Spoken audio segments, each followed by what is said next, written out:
City Hall grand opening and Heritage Day celebration.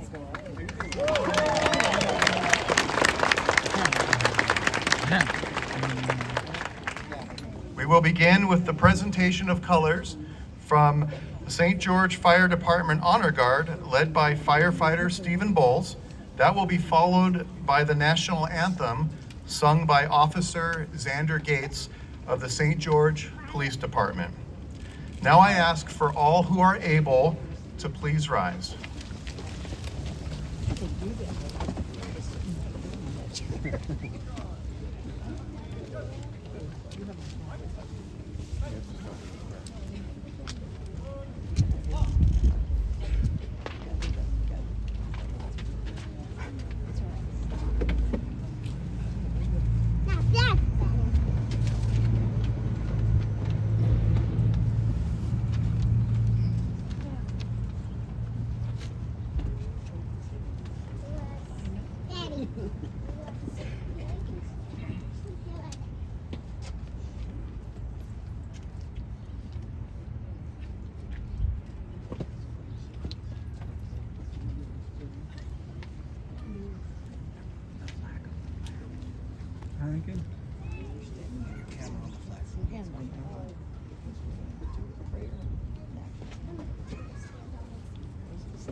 Oh, say, can you see by the dawn's early light what so proudly we hailed at the twilight's last gleaming, whose broad stripes and bright stars through the perilous fight o'er the ramparts we watched were so gallantly streaming, and the rocket's red glare,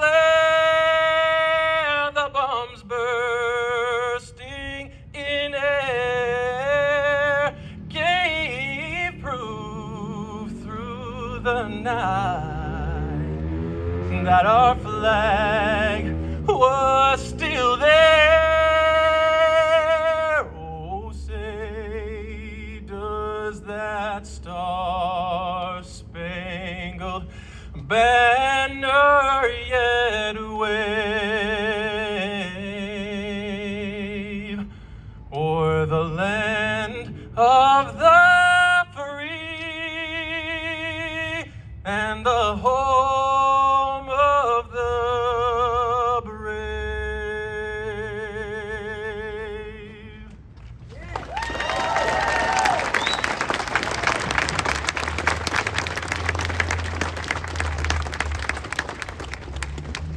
and you may be seated.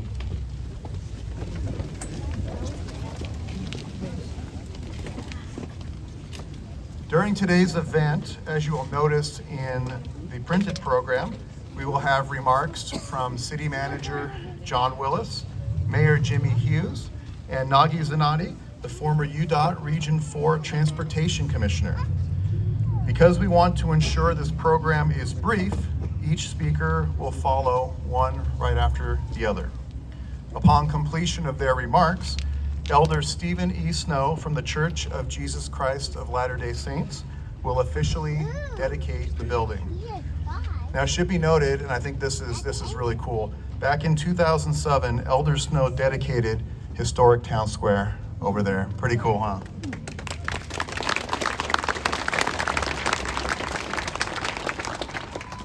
Following the dedication, I will provide instruction for the ribbon cutting. So now I'd like to invite City Manager John Willis to the lectern.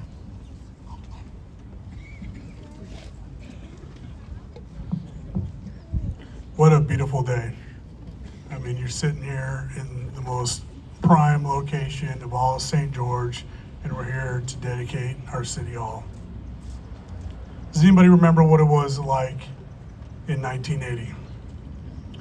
It's an understatement to say things were a little bit different back then. 1980 was the year that the St. George City dedicated its City Hall right up this street, 200 East, 200 North. We were a little smaller then. We had about 11,000 residents and about 100 fully dedicated employees providing those essential services. The building originally contained nearly every city department, including the police department. There's been so many events and so many public gatherings at that City Hall. There have been nearly well over 1,000 city council meetings.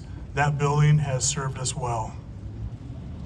Today, St. George is quite a bit bigger. We now have over 1,000 residents that are supported by a robust team of more than 800 full-time employees and hundreds more part-time employees. This is reflecting the significant evolution in our community and the public service that we provide. This newly constructed City Hall isn't just a building. It's a symbol of our city's remarkable journey and its future. Designed to cater to the needs of what is now the 5th largest city in Utah. It offers an efficient and welcoming space for both residents and employees. Personally, I love this building. I don't know if anyone had the opportunity to come through the building at Christmas time and seeing all the families coming and taking pictures in front of the Christmas tree, picking out their tile on the mural. It was just an amazing feeling to have the public feel welcome to enjoy the building that's for them. This facility, along with the adjacent parking structure in the plaza under construction to the south, stands as a true community asset. It is designed to streamline everyday tasks from bill payments to active participation in public discussions. The building is crafted for you, the residents of St. George. Several features in this building: an accessible city council chambers with double the capacity of our previous building. In the council chambers is a rammed earth wall that represents the rock strata that found in southern Utah.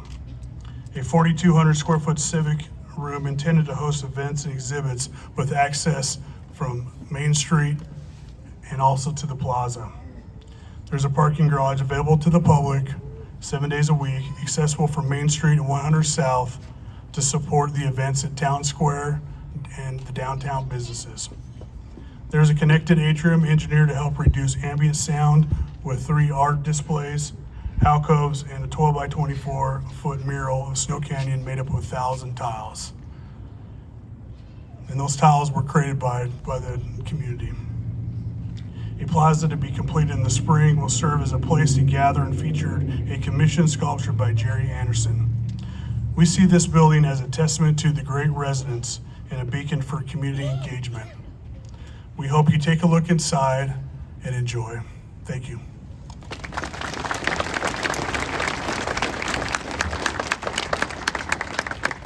Thank you to John. For any of those that are nervous about the fact that I've become the new mayor, now that you've seen John, you know we're in good hands. So thank you to John. So what a beautiful day, as John said, and a beautiful spot. And I cannot express how honored and grateful I am to be here with you all today on this occasion. This is a big deal, and I'm glad you're all here. It's a big deal for all of us. So before I just give a few short remarks, and I've been instructed in the interest of time to stick to the script, which if you know me, that's hard to do. But I want to just recognize a few people that are here with us today and that are elected officials and some of our community partners.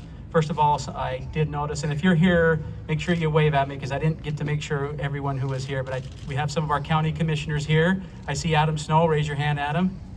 There's Adam, and we have over here Gil Almquist. And is Victor here? Victor's right over here. All three of them are here. Thank you guys for being here. We appreciate our partnership. Thank you. Do we have any of our officials from our neighboring cities whom we love? If you're here, raise your hand and I'll try to recognize you. Yeah. Clear back there, who is it? Oh, our new mayor in Santa Clara. Is that you back there, Jarrett? Thank you for being here. So, oh, Krista's here from Santa Clara City Council. Where are you, Krista? Wave your hand over here. Thank you for being here. Is there anyone else I'm missing from our city? Oh, of course, Councilman Belliston, Troy Belliston from Washington City. Thank you for being here. Anyone else? Speak up. Okay, I'll get into that next. Thanks for your help. Our state legislatures, I did notice, I did talk briefly with Representative Colin Jack. He's here. Thank you, Colin. Any of our other state representatives here that I missed? Oh, of course, Joanne Brinton. I'm so sorry I didn't see you, Joanne, from the state school board. This is a crucial person right here, Joanne Brinton. Thank you for being here, Joanne, on our state school board, taking care of our kids. Who behind me, Steve? Oh, Senator Don Ibsen, right here. Thank you, Senator. Thank you for being here. Thank you for helping me through that. Anybody else that I'm missing on that end? We also want to recognize a few people. Did I miss somebody? Yeah. I'm used to being laughed at, so that's okay. A couple other people I wanted to recognize. I see President Smead here. Did I not see President Smead right behind me? All right, right here from Utah Tech University. Thank you for being here.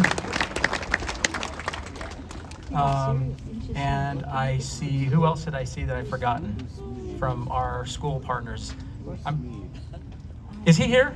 One of my favorite people is where are you? Wave your hand. Right here. Our superintendent over here, Richard Holmes. Thank you for being here. Washington County Schools. Thank you for that. I see Henry here from Utah Tech as well. Thank you, Henry. Yeah, if something needs done, you go to Henry and then he'll go to President Smead. So thank you for being here. Did I miss anybody else? Okay, well, lastly, I just want to make sure we recognize former Mayor John Pike here.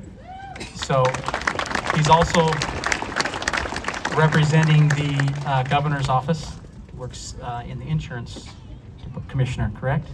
Thank you. John's been a mentor to me. I had the privilege of serving under him as mayor, so I learned a lot from him. Maybe sometimes what not to do, right, John? Okay, thank you. He super good person. I appreciate what he's done for St. George. Okay, so for a few remarks, and if you will, oh, yes, sorry. We had a great visit and we welcomed our delegation from Ibigawa, Japan. And some of them are here today, our sister city.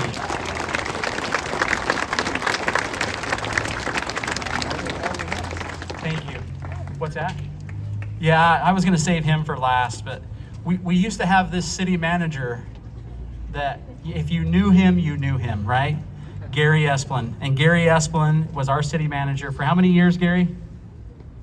Only 42? Yes. A lot of what you see in St. George that you love is because of Gary Esplin. The things that you don't love are because of city council members. Thank you, Gary, for being here. Last chance for anybody I missed, and I've already taken too long. I'm going to be in trouble. No, I got them coming.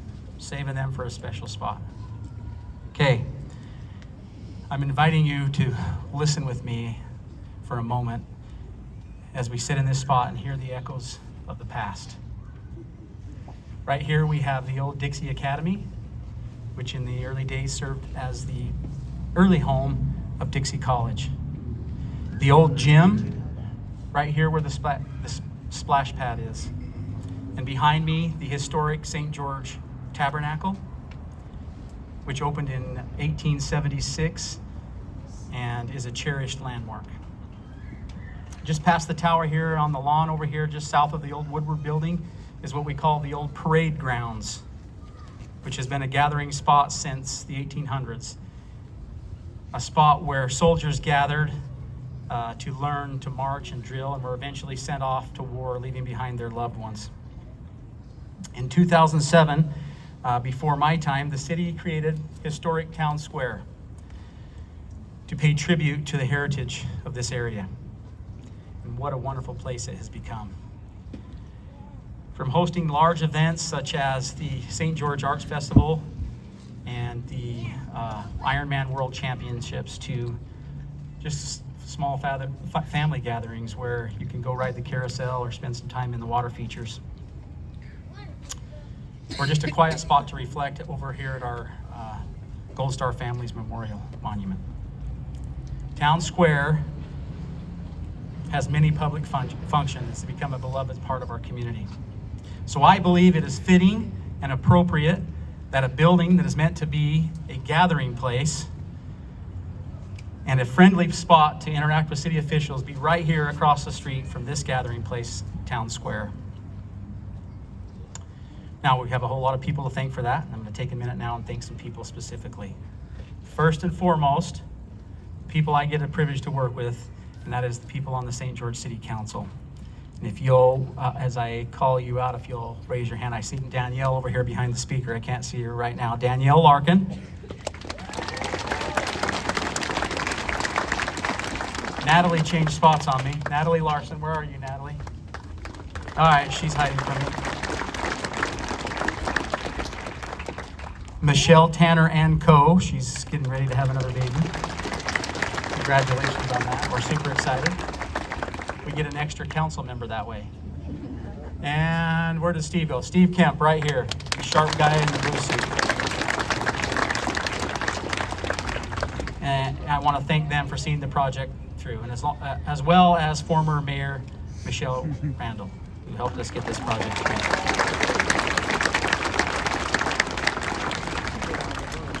Of course, our city manager, John Willis, and our assistant city manager, Robert Myers. Thank you for your leadership. Our project manager, Mark Mortensen, and Mark, and his assistant project manager, Carlos Robles, right there. These two work diligently with a host of different people from different trades and different specialties to get this project through to the finish line. Thank you. To our Deputy City Attorney, Jamie Bracken. Are you here, Jamie? Right here in the back. She helped us obtain this property. Galloway and Company. The architect team of Jim Child. Raise your hand, guys. Jim Child, Chris Child, and Nick Palmer, who created such a beautiful design for this building. And these guys, you guys raise your hand. Big D Construction, everybody that's here with Big D Construction, the team of Judd Bundy, Garrett Campbell, Brian Hatch, Matt Pacheco, and Brent Brinkerhoff. They kept on top of this project, and they kept us well informed through the whole process, including putting up with us where we did some site visits more often than they probably wanted.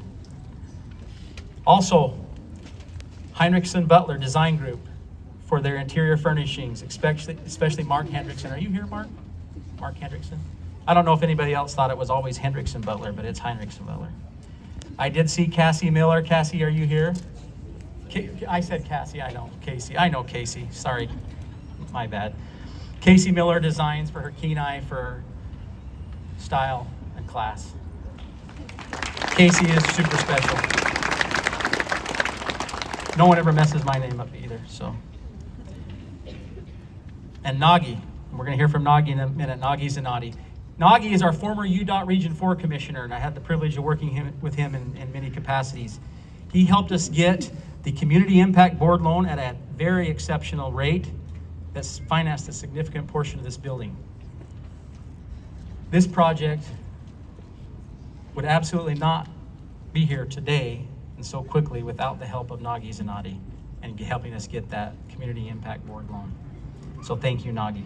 And he is the former commissioner, and we miss him tremendously. Don't forget our exceptional, and I cannot say that enough, exceptional city employees, ranging from our facilities and information and technology teams to public works, energy and water services, community development, legal, parks and community services, communications and marketing, and finance. Nearly every city department contributed to the success of this project. Give them a round of applause.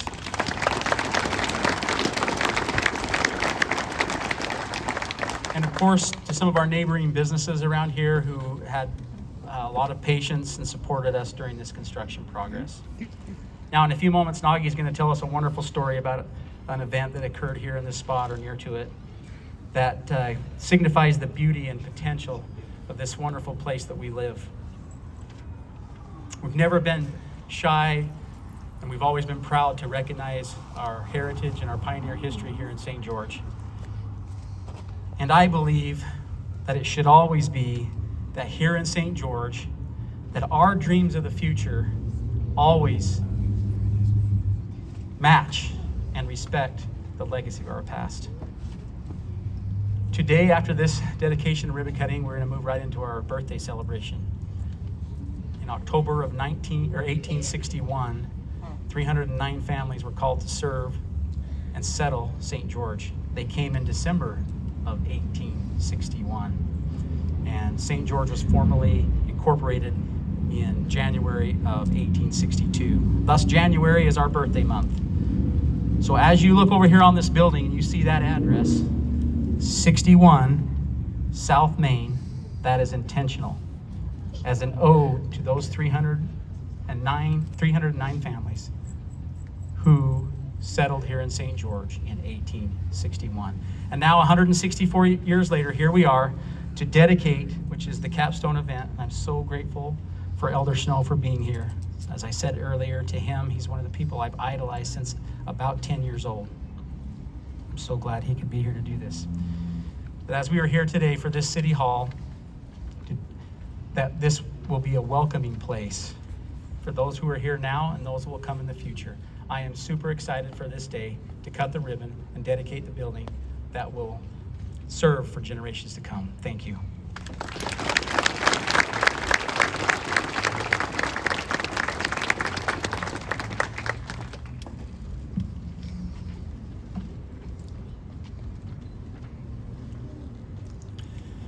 Good morning and welcome to another glorious day in Dixie.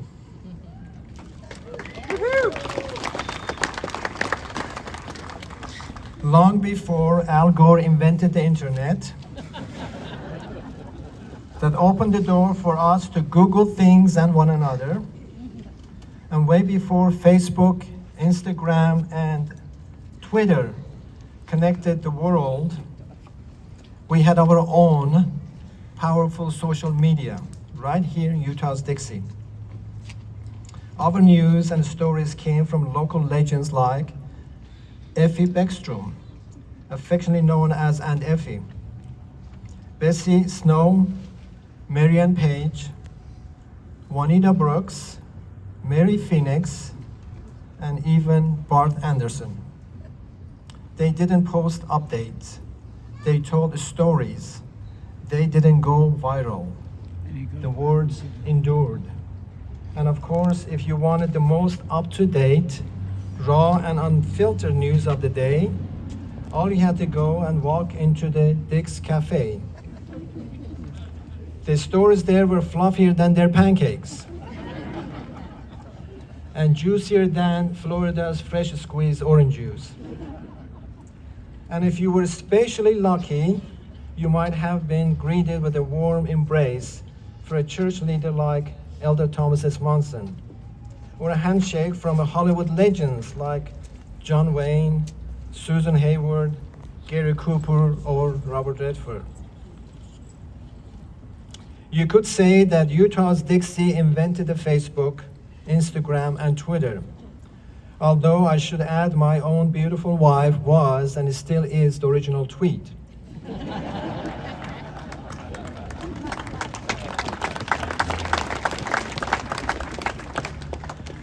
Despite occasional competition and disagreements among the early social media giants, there was one common undeniable belief in their writings and storytelling. And that belief is the reason we are gathered here on this sacred ground today. We call it Spirit of Dixie. It is the same spirit that called me here 35 years ago from the wine country of California. It is the same spirit that called every one of you, each from different places, backgrounds, and walks of life. And that spirit began in many ways with a young man named David and his beautiful bride, Wilhelmina. Adjacent to this lot, right in that corner, once was the home of Wilhelmina Mousley, a sensitive, tenderly young woman from Delaware, who came to pioneer Utah's Dixie after marrying David H. Cannon. Life was not easy in Dixie. Among the many hardships she endured, perhaps the most difficult was the lack of refinement and beauty she had known before. Disheartened, she told her young husband that if he could show her just one single thing about this place that is beautiful, she could be satisfied to stay and work for the future. Young David searched the valley high and low, and after almost breaking his leg, finally brought her a sago lily, whose exquisite beauty inspired her to stay. My dear friends of Dixie, after 164 years of hardship, perseverance, and sacrifice and faith, we are once again gathered in this sacred ground, filled with the same spirit of Dixie, to cut the ribbon for the new city hall. A place where sago lilies will grow again, a place that will convince our own modern-day Wilhelminas to stay, to believe, and to work with the future of Utah's Dixie. As part of our New Year resolution, and perhaps our new beginning, I am taking the liberty of issuing a proclamation. When you come to Utah's Dixie, you must see and witness the true love, beautifully depicted by our own dear friend, Jerry Anderson, who has divinely connected space, time, and story for generations to come. And if you are willing to open your heart and stand still for just a moment, you may see and hear the quiet pleading of young David as he sought heaven's help for his wife to stay. You may even see the tears in the Wilhelmina's beautiful eyes that give life to that exquisite sago lily, a symbol of true love that still lives and blooms today in Utah's Dixie. My dear friends, let us stop whining and murmuring. Let us give praise instead of complaint.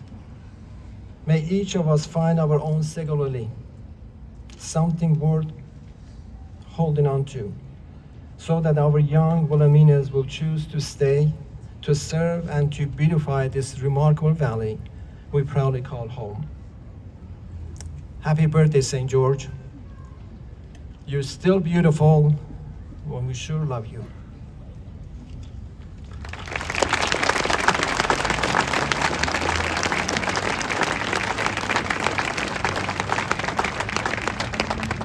And now the most important moment of this event, this sacred event. 35 years ago, as I mentioned, I came to this valley that is beautiful. I didn't come, I was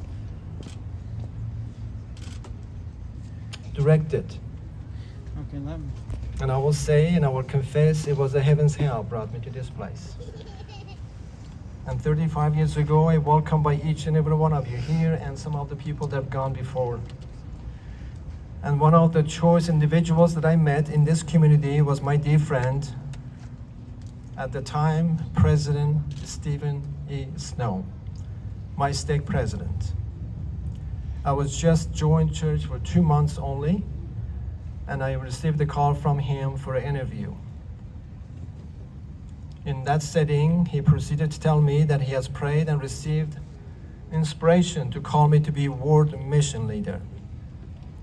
I was just 2 months new member of the church. I debated, of course, and I kind of rejected his invitation. I didn't know that you cannot say no to a calling. But I did it anyway. He said, "You don't believe me that I've received invitation and inspiration from the heaven?" I said, "I believe you, but I don't think you got the right signal. And I'm not the right person for the calling. I just don't know the church enough, and I have questions." He said, "Yes, that is wonderful. When you teach in other people like yourself, you will get your answers." And then later on, of course, he gave us a counsel when my wife, beautiful wife, Tweet, and I got married. One beautiful phrase or sentence or paragraph that I remember the most. He said, "Nagi, you are now in a beautiful sacred place. You are in Utah's Dixie. And there have been many sacrifices in this valley to make it this beautiful. Now I bless you to you go forward and do good, be good and do good." Thank you, my brother.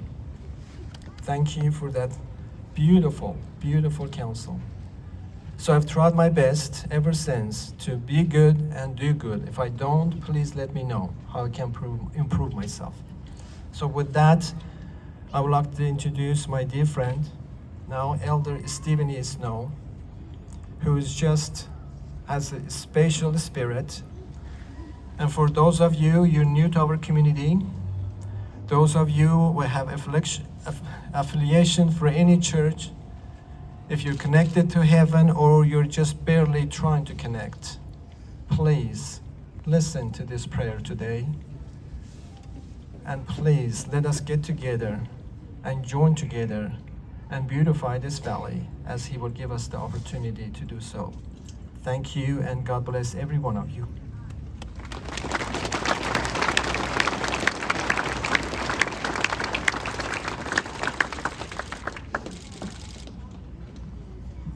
It's a real honor to be here this morning, and it's gratifying to see so many present for the dedication of this beautiful building. I know how this works. I've been asked to dedicate parks and buildings here in southern Utah quite often, but generally it starts with Elder Holland, with whom I served for 20 years. He would get asked first, and if he couldn't do it, he was too busy, then they'd call me and I would come. One time though, I received a letter on my desk from the First Presidency and signing me to dedicate a park in Washington City. It was addressed to President Hinckley, inviting him to come and dedicate the park. They said in the letter that they'd already asked Elder Holland and he was busy, wondered if President Hinckley could come. So that time I was third place, which was still a great honor. I miss Elder Holland greatly. He's been gone now just 2 weeks, and it's a great honor that we have him buried here in St. George. He'll be greatly missed.